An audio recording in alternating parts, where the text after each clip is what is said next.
Bueno, el presidente de la Nación envió al Congreso Nacional el presupuesto 2026, la ley de leyes que define cómo se ordenan los gastos del Estado Nacional. Su entrada en vigencia depende de la aprobación, por supuesto, como bien saben, de ambas cámaras del Congreso.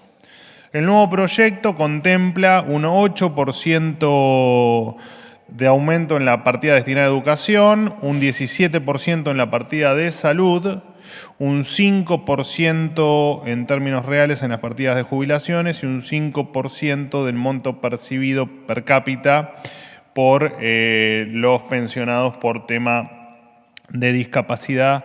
Todo en términos reales, es decir, por encima de la inflación. De hecho, recién Nicolás Kreplak acaba de hacer un tuit errático, como suele ocurrir con alguno de ellos, donde especifica que, el tanto por ciento de aumento que anunciamos, si uno le resta la inflación estimada en el presupuesto, esto daría un aumento casi marginal. Bueno, no, los aumentos, para quien haya leído bien el discurso, lo haya escuchado o se haya tomado el tiempo de ver qué fue lo que expresó efectivamente el presidente y qué está después plasmado en el proyecto de ley, entenderá que los aumentos anunciados son por encima de la inflación. Hecha la aclaración al doctor Kreplak, continuó. Por su parte, de hecho, cuando uno habla en términos reales de incrementos, es efectivamente por encima de la inflación. Pero bueno. Por su parte, las partidas destinadas a universidades nacionales tienen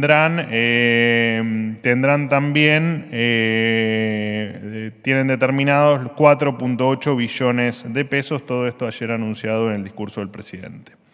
En total, un 85% de lo recaudado por el Estado argentino va a estar destinado al capital humano, a la salud, a la educación y a los jubilados, y asegurando el equilibrio fiscal, que es la garantía de que no haya inflación en la República Argentina. Esto desde la campaña presidencial, incluso después con la creación del Ministerio de Capital Humano, que incluye varias de las viejas carteras que tenían otros gobiernos en su ley de ministerios.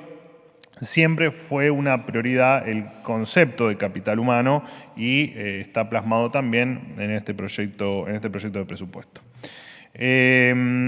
Extraña forma de definir la maldad del gobierno para algunos sectores. Además, es el primer presupuesto de la historia argentina en incluir el régimen de extinción de obligaciones recíprocas para seguir recomponiendo la relación entre el Estado Nacional y los estados provinciales. El presupuesto es el ámbito institucional para debatir la administración de los recursos de los argentinos.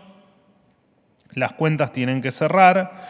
Si se quiere aumentar el gasto en algún lugar, hay que explicar cómo financiarlo, de dónde salen los recursos para tal fin. Ya aprobamos el camino del déficit con emisión y nos llevó a la inflación más alta del mundo. Hemos probado en otros tiempos financiándola con deuda y terminamos con la deuda pública actual en torno a los 500.000 millones de dólares y con reservas negativas en el orden de los 11.000 millones de dólares. Probamos también subsidiar la industria local con múltiples tipos de cambio y lo único que generamos fue destruir a las industrias que efectivamente generaban dólares.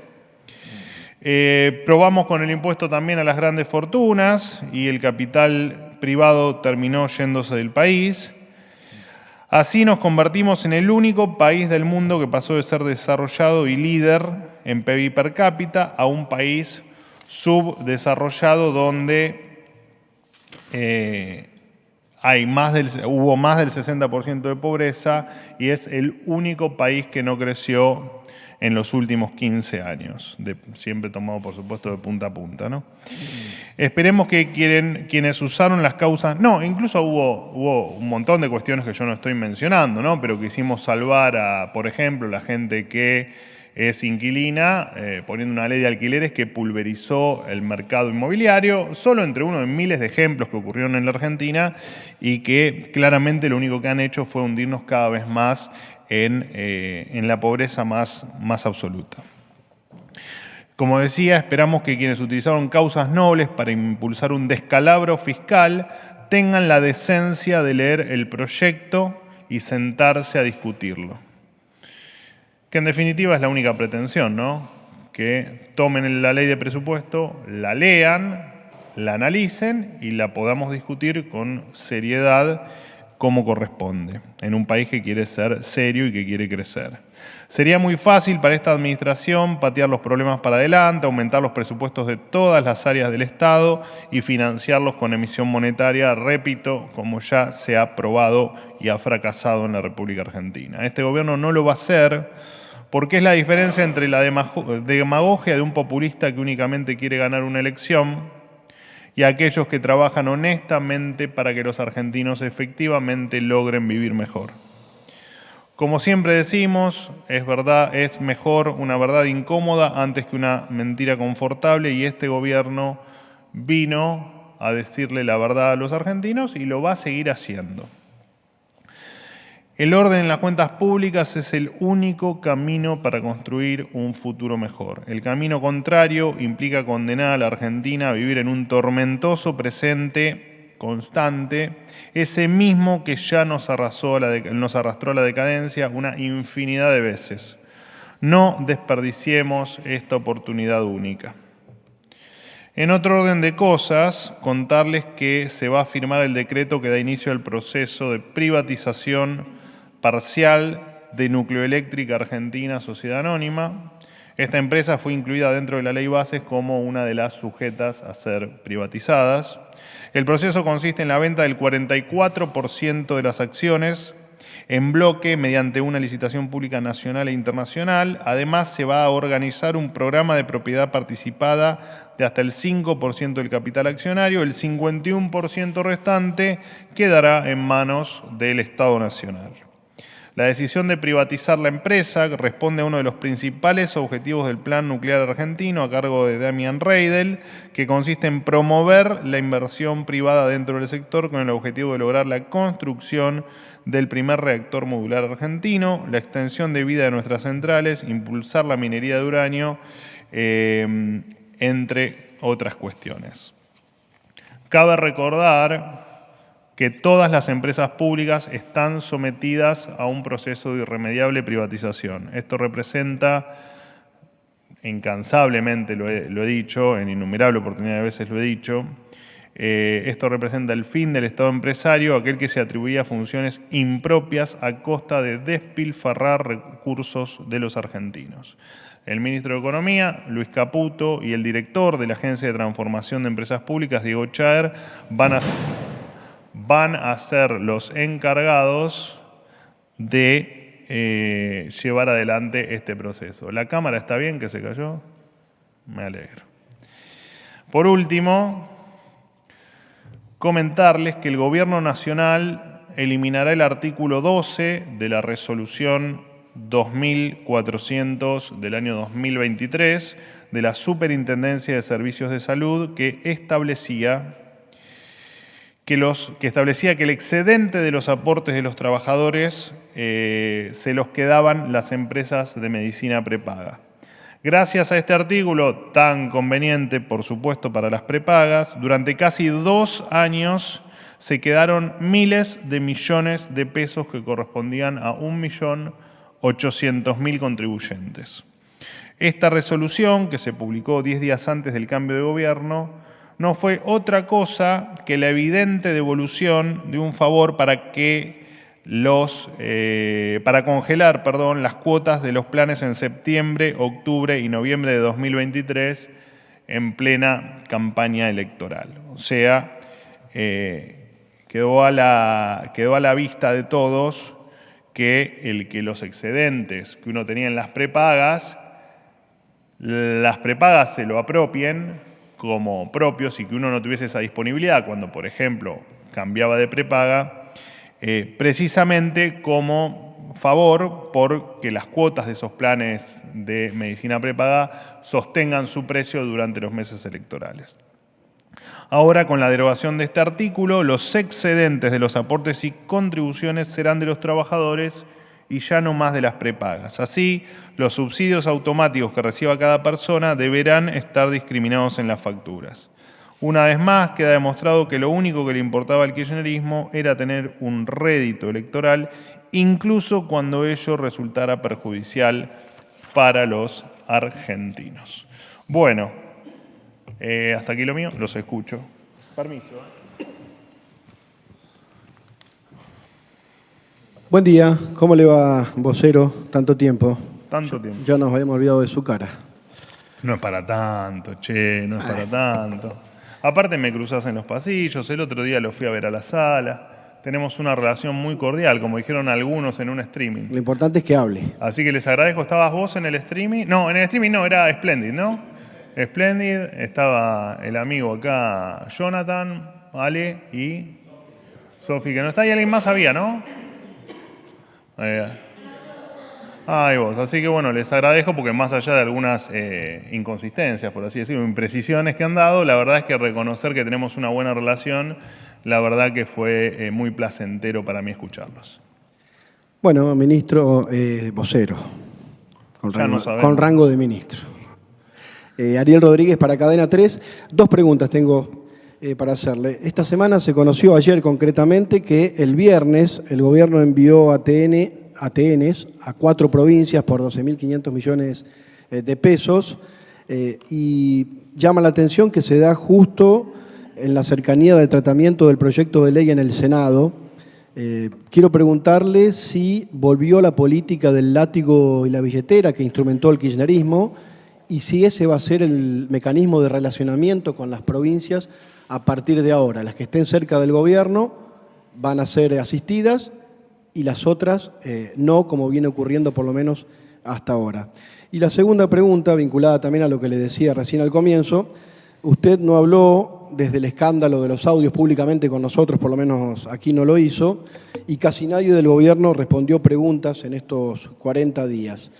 Le quiero preguntar si a su criterio existe un entramado de corrupción en la Agencia de Discapacidad, tal como denunció el ex titular Españolo, y si el presidente ratifica tanto a Karina Milei como a Lule Menem y a Martín Menem, porque hay sectores del gobierno, concretamente de las Fuerzas del Cielo, que están pidiendo la cabeza del clan Menem.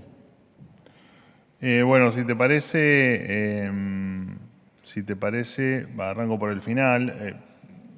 Bien hecha la aclaración, digamos, no me manifesté aquí porque no tuve la oportunidad, pero efectivamente sí me manifesté y de hecho sí se han manifestado otros funcionarios del gobierno, por ejemplo Guillermo Francos, Patricia Bullrich y entiendo que otros funcionarios también. El presidente ya lo ha dicho o lo ha dejado trascender, todos los funcionarios del gobierno están confirmados y ratificados por el presidente, no solo públicamente, sino en privado también, por supuesto. ¿Qué te iba a decir? Perdón, sobre esa misma pregunta, ¿qué otra pregunta me habías hecho? No, concretamente si están ratificados porque hay sectores dentro del propio gobierno, le aludía a las Fuerzas del Cielo, porque son ellos quienes a través, por ejemplo, de las redes sociales, aunque no únicamente, están pidiendo la cabeza de Lule Menem y de Martín Menem. No, mirá, desconozco lo que estás planteando, pero suponiendo que sea como vos decís, el que efectivamente elige a los funcionarios, al menos los de primera línea, es el presidente de la Nación y esto me parece que tiene que quedar bien en claro y el presidente siempre lo ha dicho. Luego a sus funcionarios de primera línea les permite libremente elegir a sus funcionarios de acuerdo a la capacidad de ellos o a cómo ellos se sientan cómodos con las personas trabajando. Por lo tanto, no hay nadie que pueda opinar sobre las decisiones del presidente desde dentro del gobierno, porque las decisiones del presidente se respetan. ¿El presidente en estos funcionarios? El presidente tiene plena confianza en los funcionarios, lo que no quita que el presidente es respetuoso de la instancia judicial y el presidente tiene el deseo de que se explique, en tal caso que la justicia, ¿no?, termine determinando cuál es la explicación de por qué existen esos audios, si son o no son editados, y si, más allá de que el contenido es falso, de punta a punta, entender, cuál es un poco la razón de por qué se dijo lo que se dijo. Pero claramente el contenido de los audios son falsos, los audios deberá determinar la justicia cómo surgieron, de qué manera, si están o si no están editados. Bueno, eso es un proceso que seguirá la justicia y, por supuesto, el presidente no tolera ningún acto de corrupción de ninguna índole. Por lo tanto, tomará las medidas correspondientes de acuerdo a cómo avance la investigación, las auditorías, etcétera, etcétera, etcétera. El mecanismo Pero si hay alguien comprometido con la corrupción, siempre ha sido el presidente. El mecanismo de obtención de los audios no habla del contenido de los audios. No, te lo hablo yo. Por eso le pregunto si usted tiene o puede confirmar que no existe un mecanismo de corrupción en Andís. Yo puedo confirmarte que el contenido de los audios es falso. Lo demás queremos que lo determine la justicia porque creemos que es lo que corresponde. El respeto a la justicia, más allá de que se la haya bastardeado durante décadas, entendemos que es el mejor mecanismo para que todos podamos seguir adelante sin ninguna duda de determinadas cuestiones como las que están en la causa judicial. Así que me parece que quedó respondido. No sé si tenías alguna otra pregunta. Sí, respecto de los ATN y el mecanismo de relacionamiento con las provincias y, bueno, la forma de beneficiar a algunas que parece ser, bueno, bastante, no sé la palabra si es capciosa, creo que no es el término, pero permítame, usted creo que me va a entender. No, te contesto, no importa si es capcioso o no. Déjame que tengo acá algún detalle. Los ATNs, a los que entiendo te referís, fueron a las provincias de Misiones, Entre Ríos, Santa Fe y Chaco. Corregime si me equivoco. ¿Es correcto? Nosotros ya explicamos que los ATN tienen la particularidad de ser fondos que están previstos o pensados ante alguna emergencia o necesidad que tenga alguna provincia por determinadas razones, y va a ser siempre la metodología a utilizar con los ATN. Y déjame aclararte algo más. Que tengo acá la información, en Chaco fue por una emergencia agropecuaria, en Entre Ríos fue para afrontar un desequilibrio financiero, en Santa Fe fue para enfrentar una emergencia climática y en Misiones fue por una emergencia hídrica. Y así va a seguir siendo. Sí, déjame responder, que también me parece que corresponde a la famosa frase látigo y billetera. Imagínate que lo que venimos demostrando es que eso efectivamente no viene ocurriendo desde el 10 de diciembre del 2023. De hecho, podés ver el historial de transferencias a las provincias y te vas a dar cuenta que si hay algo que no hacemos es eso, porque no solo no es nuestra filosofía de gobierno, sino porque además no tiene ningún sentido engañar, por así decirlo, a alguna provincia, o sea, en detrimento de una provincia para favorecer a otra. Cada ATN que exista, como ha ocurrido anteriormente, de hecho recuerdo por incendios, hubo un montón de ATNs en estos 20 o 21 meses de gobierno, pero son discrecionales teniendo en cuenta la emergencia de la provincia que los solicita. Esa era la palabra, discrecional. No capcioso, discrecional. En este año, en lo que va de este año, ¿ninguna otra provincia tuvo emergencias ni ha solicitado fondos de ATN? No tengo el dato, pero entiendo que no. Entiendo que no. Porque repito, Bahía Blanca no es una provincia, aunque no puedas creerlo. ¿No es?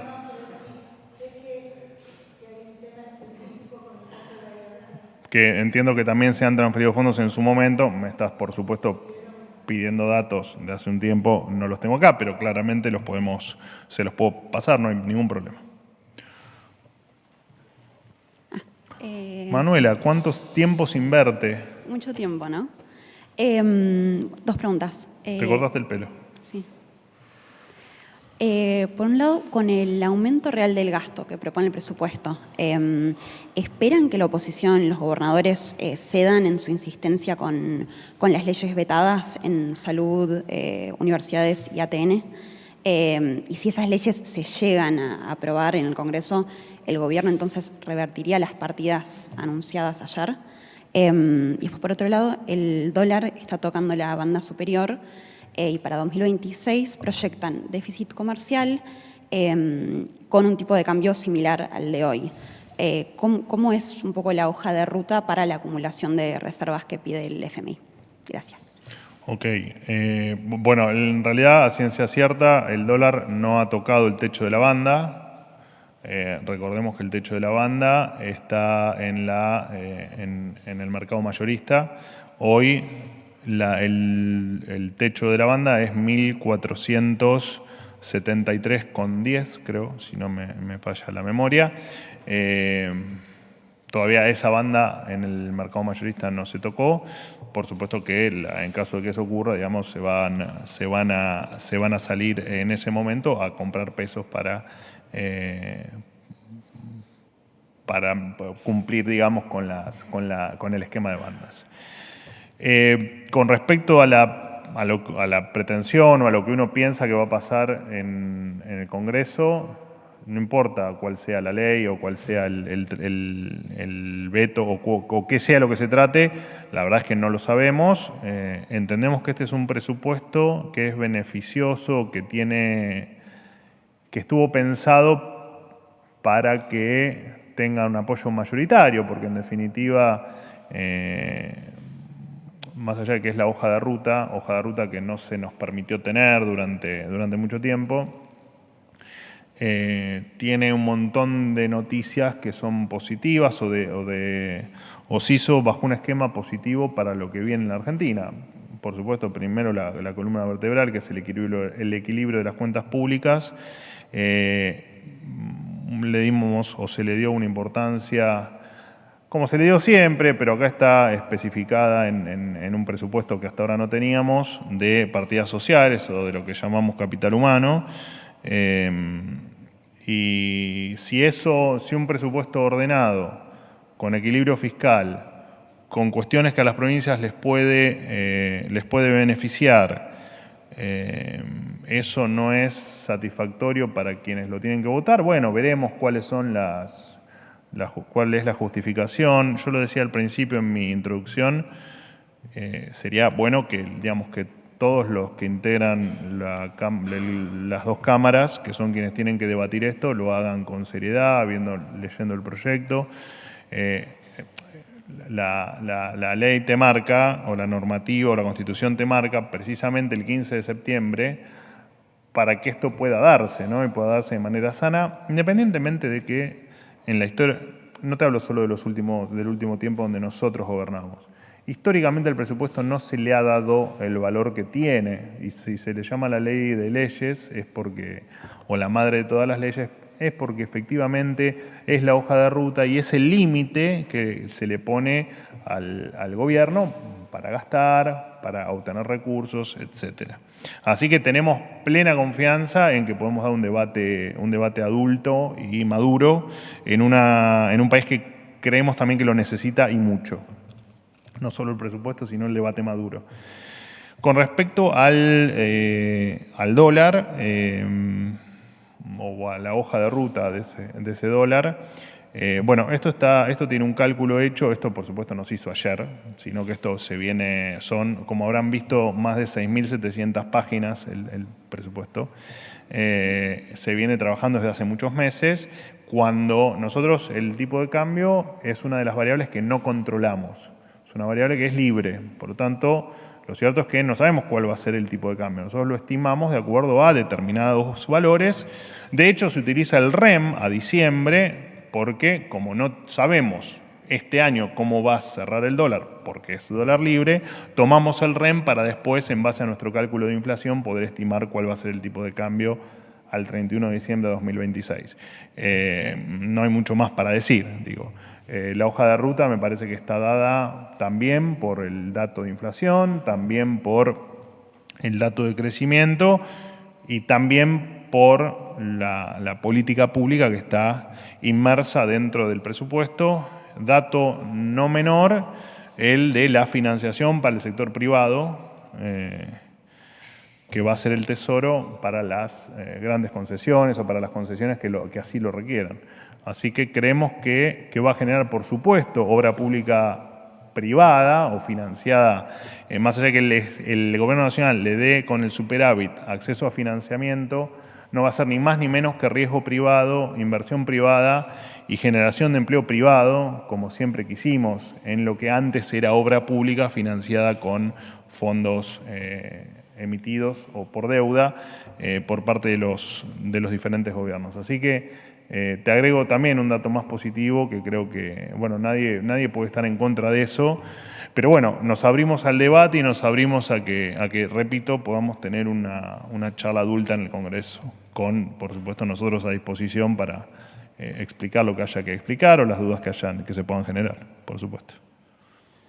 Buen día, Manuel. Rodrigo, ¿cómo estás? ¿cómo andás? ¿Cómo te va? Buenos días. Rodrigo Jorge de Radio Mitre. Bueno, dos consultas, si me permitís. Una, está un poco hilvanada al contexto de la economía.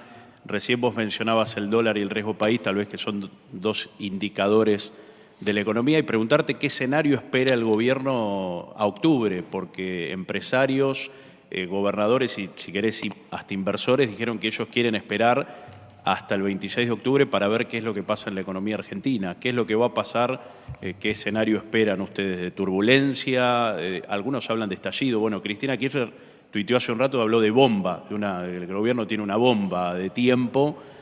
Si esto va a afectar el rumbo económico de acá al 26 de octubre y vamos a tener un dólar en permanente alza.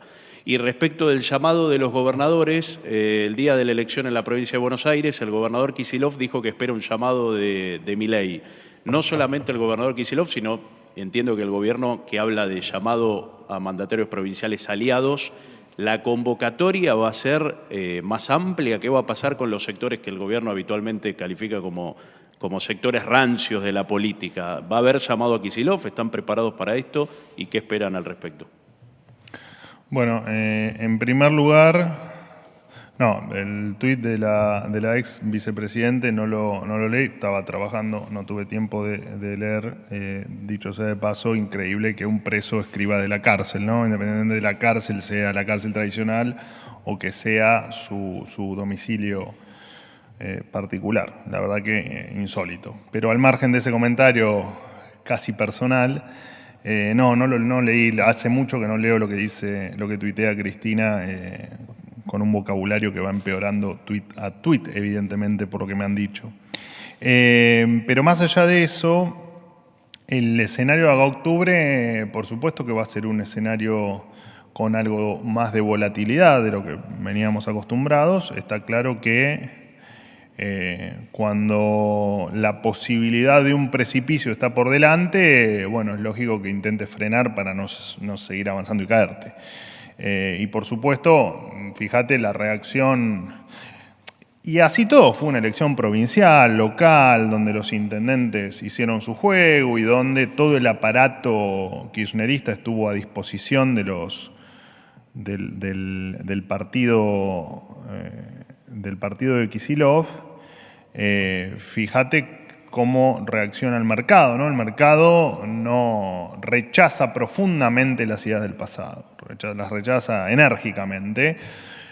Incluso te podés ir para atrás, cuando ganó Alberto Fernández en las PASO, en las famosas PASO, que al otro día el dólar salta un 40% y las acciones caen un 50%, bueno, hay una adversión al cuco, ¿no? Hay un rechazo al cuco. Por lo tanto, bueno, es probable que en un periodo electoral el cuco haya aparecido y, bueno, y claramente puedas tener un dejo de volatilidad, por supuesto. El tema es que lo que acá hay que tener en claro es que independientemente de la volatilidad que pueda llegar a surgir, al ser los fundamentos correctos, no hay nada que pueda hacer tambalear este programa económico. Porque este programa económico, a diferencia de otros programas económicos que han tambaleado, que esa volatilidad llevó al país a otros destinos, este programa es profundamente sólido. Agarra cualquier variable, agarra la variable te voy desde la inflación de agosto, que todos pronosticaban que con el movimiento en el tipo de cambio la inflación se iba a disparar, la inflación no se disparó. Podemos hablar del tipo de cambio, ¿no? Cuando vos comparás dólares libres de 2023, fines de 2023, al dólares libres hoy, la variación es por demás marginal. Y por supuesto que hay sectores que van a preanunciar el apocalipsis. Pero ha pasado en otras oportunidades. De hecho, yo ahora no recuerdo bien, pero en marzo creo que fue otro donde el dólar había tocado un pico máximo y también todos pregonaban el apocalipsis.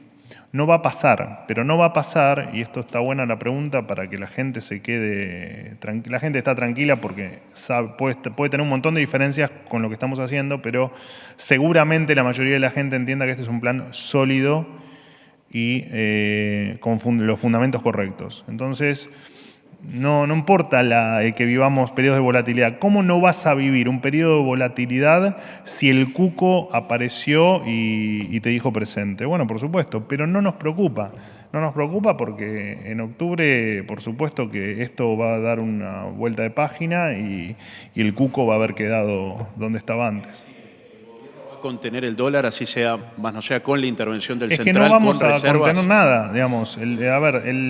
Vuelvo a decir, ningún esquema planteado, tanto en lo financiero, como en lo económico, como en lo monetario, va a modificarse. Todo sigue igual. Mientras que el dólar esté dentro de las bandas, el central no va a intervenir. Si el dólar se acerca a alguna de las bandas, en la banda superior, lo que hará será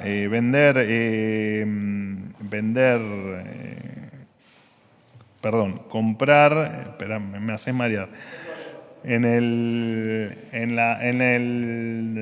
la banda superior, digamos, en estos 1.400, si llega a rozar los 1.473, lo que va a hacer ahí va a ser comprar pesos y en la banda inferior será vender pesos.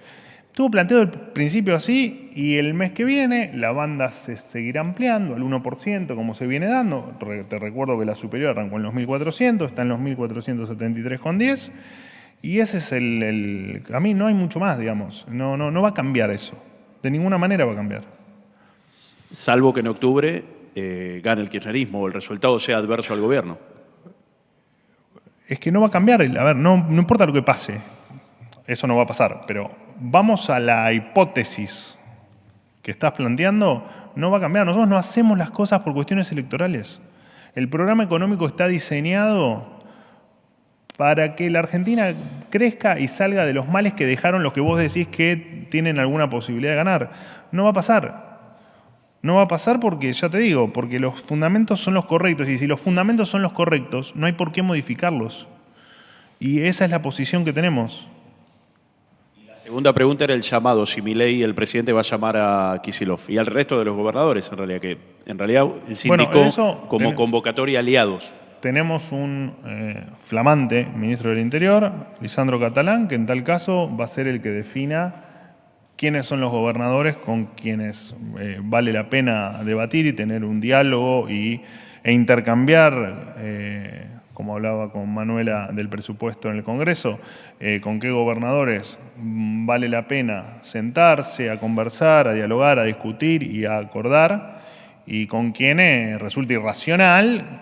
De hecho, ayer bastante penoso ver a un gobernador de la provincia responsable de una Argentina lastimosa decir que no se arrepiente de nada en el caso en el caso que mencionó ayer a la noche en el programa de Pagni, tomando mate, un poco tarde para tomar mate, pero bueno, los gustos hay que dárselos en vida. Pero no sé, gente que al no arrepentirse de nada y no entender que dejaron la Argentina destruida, sentarte a discutir, pero esto corre por cuenta mía, no, Lisandro Catalán es el ministro del Interior y es el que tomará las decisiones con cada uno de los gobernadores y entenderá en tal caso cuáles son los gobernadores que tienen necesidades y dónde el gobierno nacional puede colaborar. No es un tema menor, por supuesto, lo planteo en el presupuesto con respecto a los gobernadores, pero bueno, es lo de definir al ministro.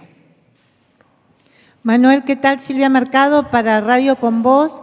¿Cuántas preguntas me vas a hacer? Porque ya voy 6, ya nos pasamos de las 5 diarias. No, una sola. Y como les prometí 10, estoy contando. Una sola con... Lanari me dijo que haga así. Bueno, está muy bien. ¿Una sola? La culpa la tiene Lanari. Sí, es una. Dentro de eso, para precisar bien, el discurso de ayer, que tuvo un tono importante de autocrítica postelectoral, A mí me llamó particularmente la atención uno de los temas cuando habló el presidente de consensos, de construir consensos. Mi pregunta es, ¿por qué este cambio? Si es, digamos, porque se levantó de buen humor o eventualmente quiere cambiar su relacionamiento o está reaccionando frente a un resultado electoral. ¿Con quién piensa construir esos consensos?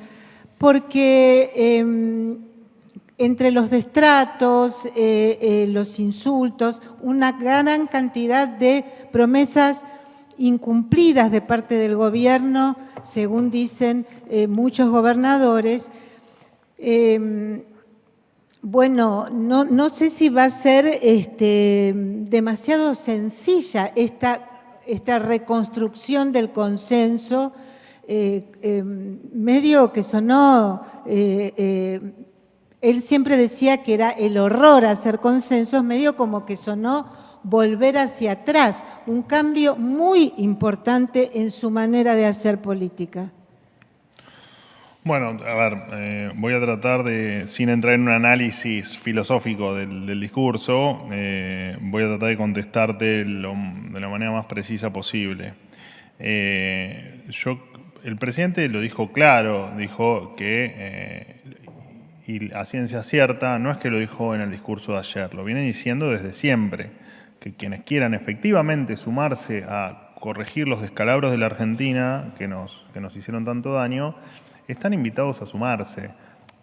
Por ahí tu compañero me preguntaba por Kicillof. Bueno, Kicillof tal vez no sea uno de los 24 gobernadores que esté dispuesto efectivamente a colaborar con la Argentina, a que haya menos pobreza, a crecer, porque no le interesa, porque no lo entiende, porque no lo quiere o porque no es su manera de hacer política. Entonces, tal vez no haya nada para discutir con el gobernador Kicillof. Y hay con otros gobernadores que tal vez el ministro del Interior entienda que efectivamente dentro de la regla del equilibrio fiscal, digamos, cuestiones que son para nosotros inamovibles, podemos llegar a tener consensos. De hecho, el ministro de Economía, Luis Caputo, en el día de ayer, creo que en el día de ayer, estuvo con Ignacio Torres, o el viernes pasado, con quien llegó a un acuerdo. Bueno, el ministro de Economía tiene una muy buena relación con prácticamente todos los gobernadores y los consensos se logran. Y es a lo que apuntó el presidente.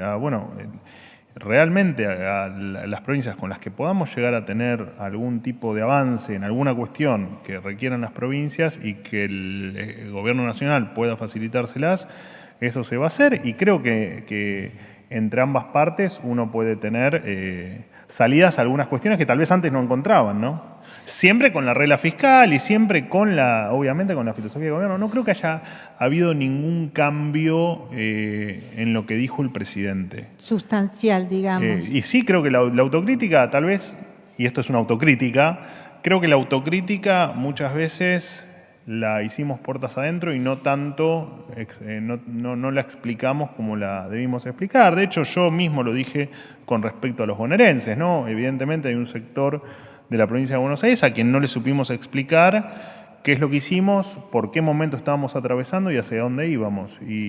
Lo que pasa es que, perdón. Creo que está muy bien que se dé esa autocrítica como la hizo el presidente, pero como la veníamos haciendo también en otros ámbitos, incluso ya te digo, en el ámbito privado o en el ámbito de una reunión de gabinete o de una reunión privada entre nosotros. Habló de degenerados fiscales cuando se refirió a senadores y diputados, habló de gastadores seriales cuando la mayoría de las provincias tiene equilibrio fiscal. Hay un sinnúmero de destratos consistente. Ahora sí, hay un cambio. Perdóname, estás haciendo una apreciación que es parcial, al menos en el análisis. Cuando el presidente habla de degenerados fiscales, no se refiere necesariamente o únicamente a los que manifiestan en sus cuentas un resultado de déficit fiscal, sino también a los que para mantener un equilibrio fiscal suben los impuestos a la estratosfera.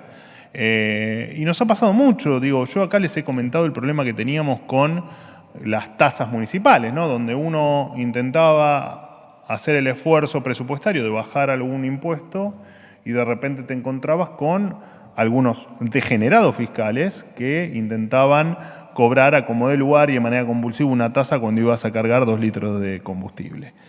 ¿Qué te quiero decir con esto? El degenerado fiscal es un concepto que utiliza el presidente para quienes no respetan el dinero del contribuyente, para quienes no respetan el sacrificio que hace el contribuyente al tener que pagar un impuesto, una tasa, una contribución o lo que sea. El equilibrio fiscal no es condición necesaria, pero no suficiente para no ser un degenerado fiscal, por ponerlo en esos términos, ¿no?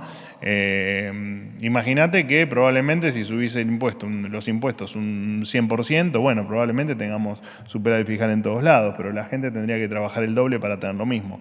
Es más amplio que, eso te quería aclarar, es mucho más amplio el concepto de degenerado fiscal utilizado en algunas oportunidades, que no solo implica el equilibrio fiscal, sino que implica también el buen trato al contribuyente en términos de que básicamente de no expropiarle los ingresos que tiene por su trabajo, o por su inversión, o por lo que sea, ¿no? Y te voy a hacer una pequeñísima aclaración, en virtud de un tuit que hiciste. Esta es la conferencia número 203, que di desde el 11 de diciembre, que es cuando inicié a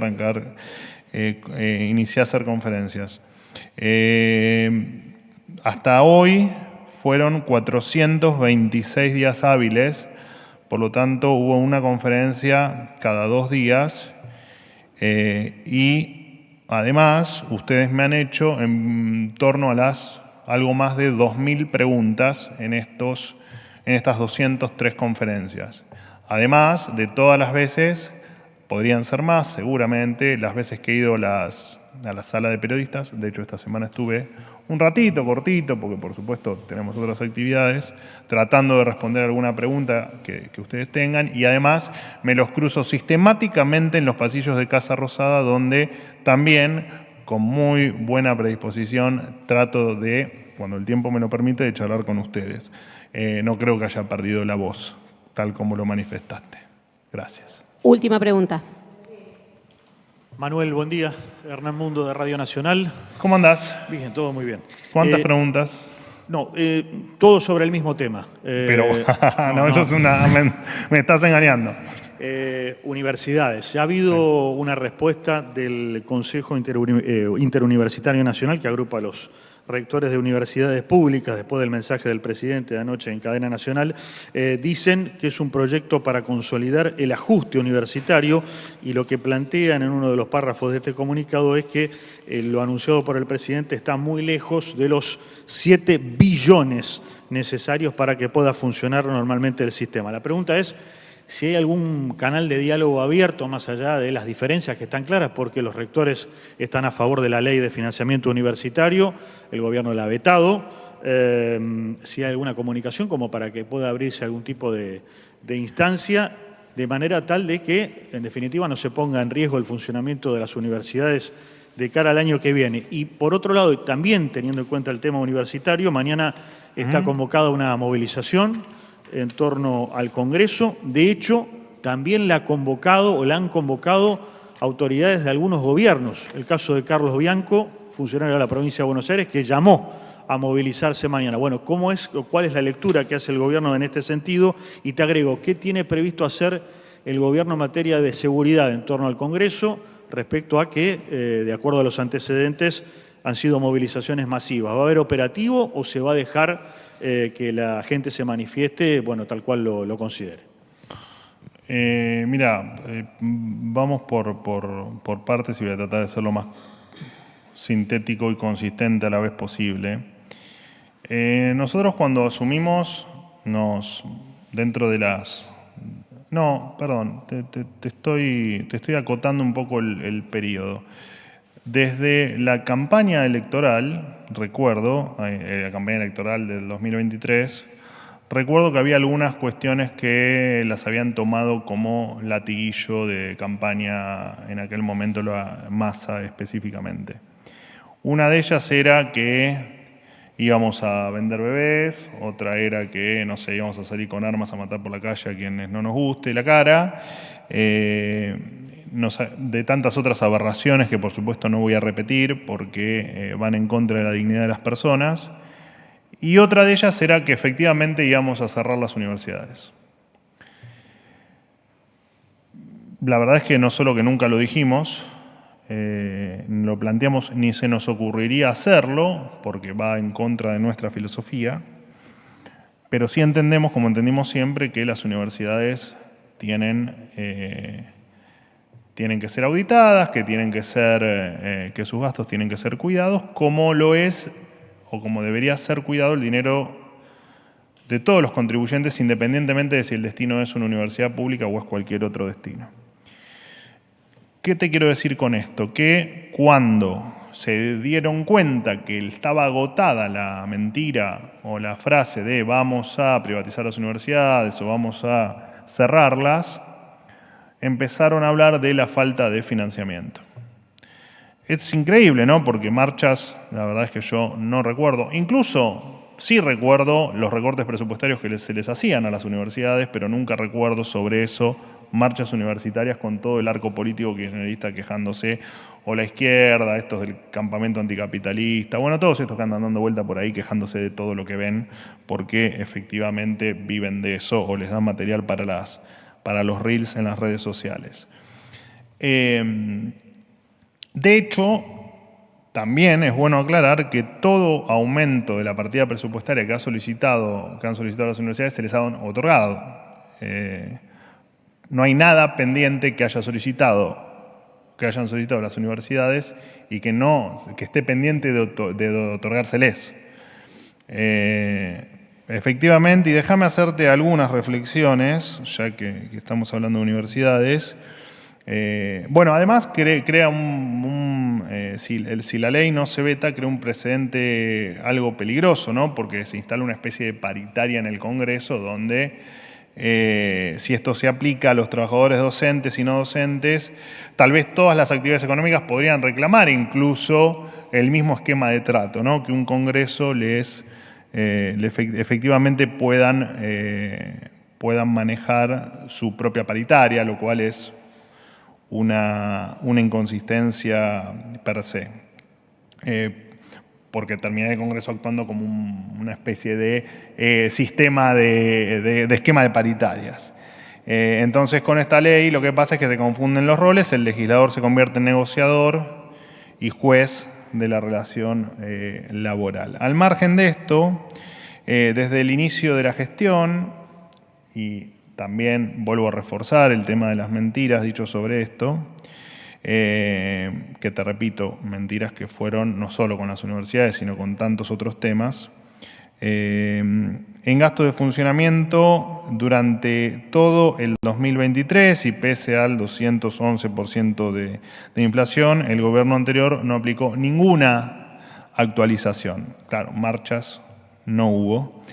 Desde diciembre de 2023 se dispuso un aumento extraordinario que hasta hoy acumula un 345% de aumento, garantizando además el pleno funcionamiento. Digamos, en la primera marcha o a partir de la primera marcha universitaria del año pasado, también estaba la amenaza que la universidad a fin de año iba a dejar de funcionar.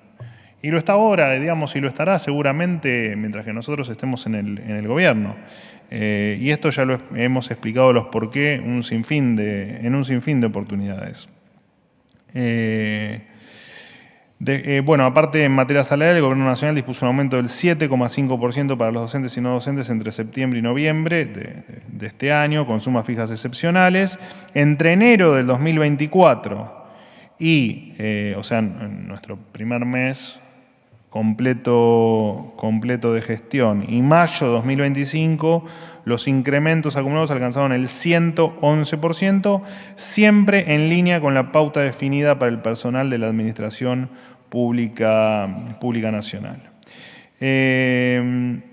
Te puedo seguir hablando horas de las universidades, pero es como todo. Hay definiciones que fueron dando sobre que queremos la destrucción de tal o cual cosa, que no solo que no es así, sino que vienen amenazando con eso. Ya hace el 10 de diciembre vamos a cumplir 2 años, sin contarte el periodo de campaña, que amenazan con que, que están en peligro la educación pública, y no está en riesgo la educación pública, no están en riesgo las universidades, van a poder seguir funcionando, y de hecho estos 4.8 billones de pesos también implican un aumento real para CREPLAC por encima de la inflación, en torno al 8% en términos reales. Así que es parecido a lo que se incrementa el gasto en educación o la inversión en educación. Así que se van a decir un montón de cosas, pero bueno, el dinero está, las transferencias se hacen, los pedidos de aumento en las partidas presupuestarias se otorgan. No hay mucho más para decir. ¿Va a haber operativo de seguridad mañana? El mismo que hay siempre, el mismo que hubo en otras marchas. Eso se va a seguir respetando como siempre. Eso no cambia. Bueno, muchísimas gracias.